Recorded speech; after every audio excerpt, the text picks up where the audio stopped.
আজকের এই ভিডিওটা সবাই দেখবেন আমি জানি, কিন্তু তাও বলি এই ভিডিওটা মূলত কিন্তু তাদের উদ্দেশ্যে যারা মোটামুটি তাদের জীবনের তারুণ্য বা কৈশোরে বা আর্লি ইউথে রয়েছে, বা তোমরা যারা রয়েছো তোমাদের উদ্দেশ্যে আজকে আমার যেটুকু যা কথা। ইনফ্যাক্ট প্রাইম টাইম এই শব্দটা আমরা মূলত শুনি টিভি প্রোগ্রামসগুলোর ক্ষেত্রে। টিভি চ্যানেলগুলো তারা তাদের সেরা বা সবচেয়ে জনপ্রিয় অনুষ্ঠানগুলোকে হাজির করার চেষ্টা করে মোটামুটি সন্ধ্যা 7:30 বা 8টা থেকে 10টা, এই যে সময়ের মধ্যে। কারণ তারা জানে ভালো করে এই সময়ে তাদের চ্যানেলগুলোতে সবচেয়ে বেশি অডিয়েন্স রিটেনশন বা ভিউয়ার্সের ভিউ তারা পাবে। ইনফ্যাক্ট এই সময়গুলোতে মানুষ তার সারাদিনের কাজকর্ম সেরে এসে একটু রিল্যাক্সেশনের জন্য বিভিন্ন তাদের পছন্দ অনুযায়ী কন্টেন্ট দেখে।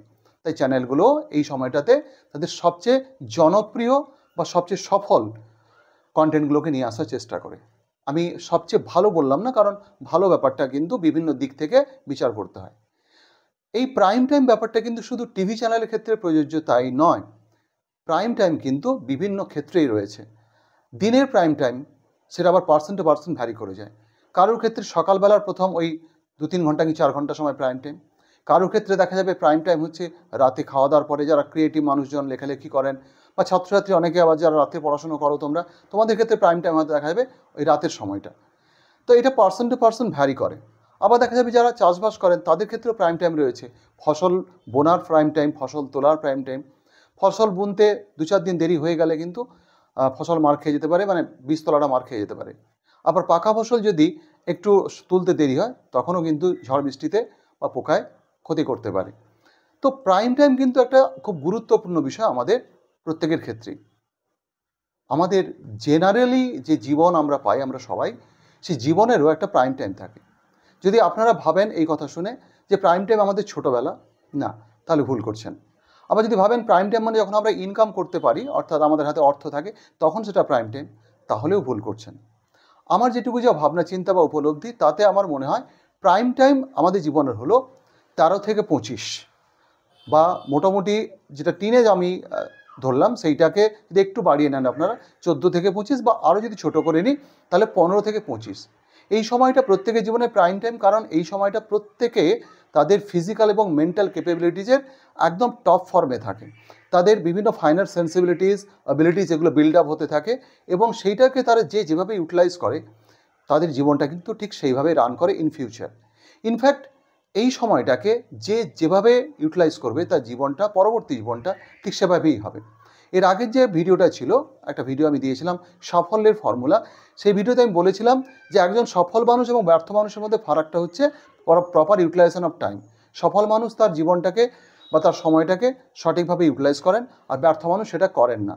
এবং স্পেসিফিক্যালি বলতে গেলে, মোর স্পেসিফিক্যালি বলতে গেলে, এই সময়টা কিন্তু এই প্রাইম টাইমের বাইরেও সময় ইউটিলাইজেশনের ব্যাপার রয়েছে। সারা জীবন ধরে আমাদেরকে সঠিক সময়ে সঠিক কাজ করা দরকার থাকে, কিন্তু জীবনকে গড়ে তোলার যেটা আমাদের formative time, most formative phase of life, সেটা হচ্ছে কিন্তু এই সময়টা। যারা স্টুডেন্টস রয়েছে তোমাদের কাছে এখন তো ইজি অ্যাভেলেবিলিটি রয়েছে বিভিন্ন ভিডিওর, ইউটিউবে ভিডিওর। যদি কারোর চোখে এই ভিডিওটা পড়ে থাকে, বা যদি গার্ডিয়ানরা কেউ দেখে থাকেন, তারাও এই বার্তাটা ওদের কাছে প্লিজ নিয়ে যাবেন যে এই সময়টা যদি তারা ওয়েস্ট আওয়ে করে কাটিয়ে দেয় তাদের কিন্তু বাকি জীবনটা সাফার করতে হবে। আর এই সময়টা যদি তারা প্রপারলি ইউটিলাইজ করতে পারে তাদের বাকি জীবন কিন্তু স্মুথ হবে। তো এক্স্যাক্টলি প্রাইম টাইম এই বিষয়টা যদি ঠিকঠাকভাবে তোমরা বুঝে নিতে পারো, তাহলে কিন্তু তোমাদের জীবনের একদম স্মুথ আপার লেভেলের দিকে যে উড়ান বা সোরিং মুভমেন্ট, সেটা কেউ আটকাতে পারবে না। আর যদি ইউটিলাইজ না করো, বলাই বাহুল্য খুব সাফারিং রয়েছে তোমাদের জীবনে। সো প্রাইম টাইমটাকে চিনে নাও। আমি তোমাদের চিনিয়ে দেওয়ার চেষ্টা করলাম। যদি সহমত হও, অবশ্যই একটা প্রপার টার্গেট ফিক্স করো তোমার ক্যাপাবিলিটি অনুসারে, তারপর একটা প্ল্যানিং দাঁড় করাও, মোটামুটি একটা ফুলপ্রুফ প্ল্যান, বেশ কয়েকবার ওটাকে রিভাইজ করো, দিয়ে ফুলপ্রুফ বানাও। তারপরে সেটাকে একদম ধৈর্য ধরে আঁকড়ে ধরে পরিশ্রম করতে থাকো। এবং ধৈর্যটা খুব ম্যাটার করে এই ক্ষেত্রে, তার কারণ অ্যাকচুয়ালি আমাদের জীবনের সমস্ত কিছু সত্ত্বেও আমাদের সাফল্য আসার ক্ষেত্রে নিয়তি বা লাক ফ্যাক্টর থাকে। সেক্ষেত্রে ধৈর্য ধরাটা খুব জরুরি। তো ধৈর্য ধরে তোমরা প্রাইম টাইমটাকে কাজে লাগাও।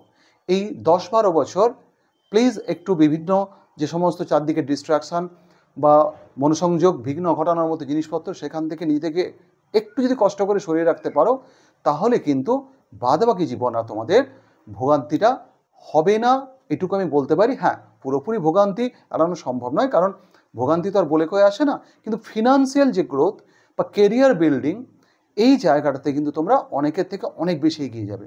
সো এই 12 কি 10 বছর তোমাদের যেটা prime time, please please don't waste it away, please properly utilise it. এবং যদি এটা ইউটিলাইজ করো, প্রত্যেকের জীবন সফল হবে, এইটুকু আমি নিশ্চিতভাবে বলতে পারি। সবাই ভালো থেকো, সবাই সফল হও, দেখা হবে পরের ভিডিওতে।